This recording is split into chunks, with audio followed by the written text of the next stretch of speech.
શ્રી ગણેશાય નમઃ. ઓમ શ્રી પરમાત્મને નમઃ. આજે આપણે સાંભળીશું શ્રીમદ ભગવદ્ ગીતાનું અધ્યાય 5. અર્જુન બોલ્યા, હે કૃષ્ણ, તમે એક બાજુ કર્મોના સંન્યાસની અને વળી બીજી બાજુ કર્મો યોગની પ્રશંસા કરો છો, તો આ બંનેમાંથી એક મારા માટે ચોક્કસપણે કલ્યાણકારી સાધન હોય તે કહો. આ રીતે અર્જુને પૂછવાથી શ્રી ભગવાન બોલ્યા, હે અર્જુન, કર્મ સંન્યાસ અને કર્મયોગ આ બંને બે પરમ કલ્યાણ કરનારા છે, પરંતુ એ બંનેમાં કર્મ સંન્યાસ કરતાં કર્મયોગ સાધનમાં સુગમ હોવાથી શ્રેષ્ઠ છે. માટે હે મહાબાહો, જે માણસ ન તો કોઈનો દ્વેષ કરે છે કે ન તો કશાયની આકાંક્ષા કરે છે, તે કર્મયોગી સદા સંન્યાસી જ સમજવા યોગ્ય છે. કેમ કે રાગ, દ્વેષ વગેરે દ્વંદ્વો વિનાનો માણસ સુખપૂર્વક સંસારના બંધનમાંથી મુક્ત થઈ જાય છે. હે અર્જુન, ઉપર કહેલા સંન્યાસ અને કર્મયોગને બાળક બુદ્ધિના માણસો અલગ અલગ ફળ આપનારા કહે છે, ડાહ્યા માણસો નહીં. કેમ કે બંનેમાંથી એક પણ સમ્યક રીતે સ્થિત માણસ બેયના ફળ સ્વરૂપ પરમાત્માને પામે છે. જ્ઞાન યોગીઓ વડે જે પરમધામ પ્રાપ્ત કરાય છે, કર્મયોગીઓ વડે પણ એ જ પ્રાપ્ત કરવામાં આવે છે. આથી જે માણસ જ્ઞાન યોગ અને કર્મયોગને ફળરૂપે એક જુએ છે, તે જ યથાર્થ જુએ છે. તેમ છતાં પણ હે મહાબાહો, કર્મયોગ વિના સંન્યાસ મન, ઇન્દ્રિય અને શરીર દ્વારા થતા સમસ્ત કર્મોમાં કર્તાપણાના ભાવનો ત્યાગ પ્રાપ્ત થવો મુશ્કેલ છે. જ્યારે ભગવત સ્વરૂપનું મનન કરનાર કર્મયોગી પરબ્રહ્મ પરમાત્માને વિના વિલંબે પામી જાય છે, જેનું મન પોતાને વશ છે, જે જીતેન્દ્રિય છે, જેનું અંતઃકરણ વિશુદ્ધ છે, તથા સઘળા પ્રાણીઓના આત્મા સ્વરૂપ પરમાત્મા જ જેનો આત્મા છે, એવા કર્મયોગી કર્મ કરતો હોવા છતાં પણ જેનાથી લેપાતો નથી. હે અર્જુન, તત્વને જાણનારો સાંખ્ય યોગી તો જોતો, સાંભળતો, સ્પર્શ કરતો, સૂંઘતો, જમતો, ચાલતો, ઊંઘતો, શ્વાસ લેતો, બોલતો, ત્યાગતો, ગ્રહણ કરતો, તેમજ આંખો ઉઘાડતો કે મીચતો હોવા છતાં પણ સર્વ ઇન્દ્રિયો પોતપોતાના અર્થોમાં એટલે કે વિષયોમાં વર્તી રહે છે, એમ સમજીને નિઃશંકપણે એમ માને છે કે હું કશું જ નથી કરી રહ્યો. પરંતુ હે અર્જુન, દેહાભિમાનીઓ દ્વારા આ સાધન થવું અઘરું છે અને નિષ્કામ કર્મયોગ સુગમ છે. કારણ કે જે માણસ બધા કર્મોને પરમાત્મામાં અર્પીને તેમજ આસક્તિને છોડીને કર્મ કરે છે, એ માણસ જળથી કમળના પાંદડાની પેઠે પાપથી લેપાતો નથી. આથી કર્મયોગીઓ મમત્વ ભાવ રાખ્યા વિનાને કેવળ ઇન્દ્રિય, મન, બુદ્ધિ તેમજ શરીર દ્વારા થનારી સઘળી ક્રિયાઓમાં આસક્તિ ત્યજીને અંતઃકરણની શુદ્ધિ માટે કર્મ કરે છે. આથી જ કર્મયોગી કર્મોના ફળને ત્યજીને ભગવત પ્રાપ્તિ સ્વરૂપ શાંતિ પ્રાપ્ત કરે છે. જ્યારે સકામ માણસ કામનાની પ્રેરણાથી ફળમાં આસક્ત થઈને બંધાય છે. હે અર્જુન, અંતઃકરણ જેના વશમાં છે, એવો સાંખ્ય યોગનું આચરણ કરનાર મનુષ્ય કશું ન કરતો કે ન કરાવતો રહીને જ નવદ્વારોના શરીરરૂપી ઘરમાં સંઘળાય કર્મોને મનથી ત્યજીને આનંદપૂર્વક સચ્ચિદાનંદ ઘન પરમાત્માના સ્વરૂપમાં સ્થિત રહે છે.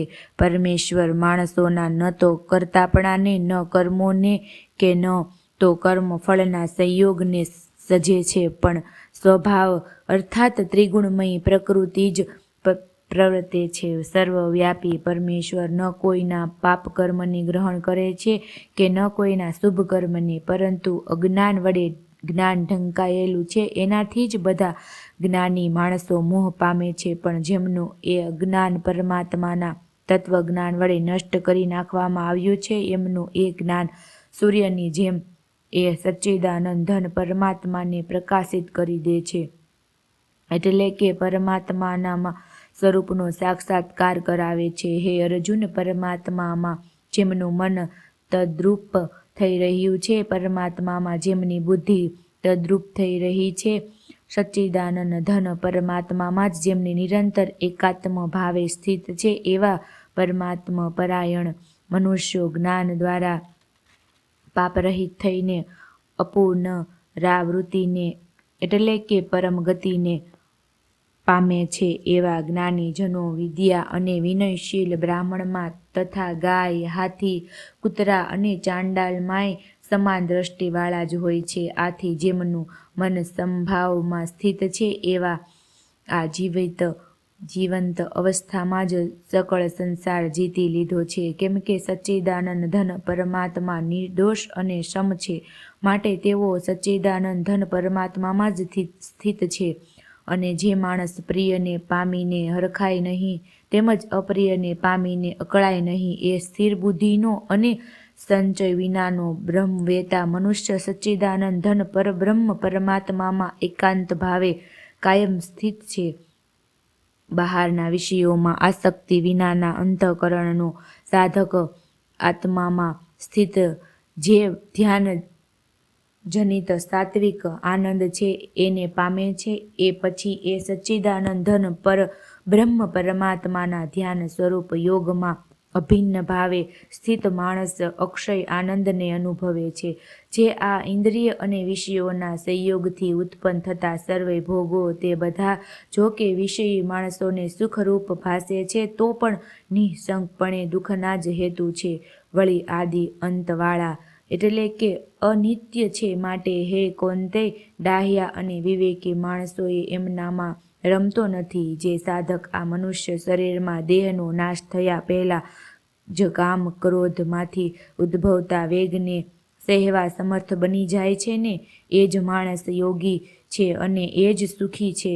જે માણસ અંતર આત્મામાં જ આનંદ અનુભવનારો છે, આત્મામાં જ રમનારો છે અને આત્મામાં જ જ્ઞાન સ્વરૂપ પરમાત્માનો અનુભવ કરાવનારો છે, એ સચ્ચિદાનંદ ધન પર બ્રહ્મ પરમાત્માની સાથે એકય પામેલો સાંખ્ય યોગી શાંત બ્રહ્મને પામે છે. જેમના સઘળા પાપ નષ્ટ થઈ ગઈ ચૂક્યા છે, જેમના સઘળા સંચયો જ્ઞાન દ્વારા નિવૃત્ત થઈ ચૂક્યા છે, જેઓ સર્વ પ્રાણીઓના હિતમાં રત છે, તેમજ જેમનું જીતાયેલું મન નિશ્ચળ ભાવે પરમાત્મામાં સ્થિત છે એવા બ્રહ્મવેતા માણસો શાંત બ્રહ્મને પામે છે. કામ ક્રોધ વિનાના ચિત્તને જીતેલા પરબ્રહ્મ પરમાત્માનો સાક્ષાત્કાર કરી ચૂકેલા જ્ઞાનીજનો માટે ચારે કોર શાંત પરબ્રહ્મ પરમાત્મા જ પરિપૂર્ણ છે. હે અર્જુન, બહારના વિષય ભોગોનું ચિંતન કર્યા વિના તેમને બહાર જ ત્યજીને અને આંખોની દ્રષ્ટિને ભ્રમરોની મધ્યમાં સ્થાપીને તથા નાસિકામાં વિચરતા પ્રાણ અને અપાન વાયુને સમ કરીને જેણે ઇન્દ્રિયો મન અને બુદ્ધિને તજ્યા છે એવો જે મોક્ષપરાયણ મુનિ ઈચ્છા ભય અને ક્રોધ વિનાનો થઈ ગયો છે તે સદા મુક્ત છે. હે અર્જુન, મારો ભક્ત મને સર્વે યજ્ઞો અને તપોનો ભોગવનાર સકળ લોકોના ઈશ્વરનોય ઈશ્વર છે, તેમજ સઘળા પ્રાણીઓનો સુહૃદય એટલે કે સ્વાર્થ વિના દયાળુ અને પ્રેમ કરનાર એવો તત્વથી જાણીને શાંતિને પામે છે. શ્રી કૃષ્ણ અને અર્જુનના સંવાદમાં શ્રી ભગવદ્ ગીતા રૂપી ઉપનિષદ અને બ્રહ્મ વિદ્યા તથા યોગશાસ્ત્ર વિષયનો કર્મ સંન્યાસ યોગ નામનો 5મો અધ્યાય સંપૂર્ણ. શ્રી કૃષ્ણાર્પણમસ્તુ.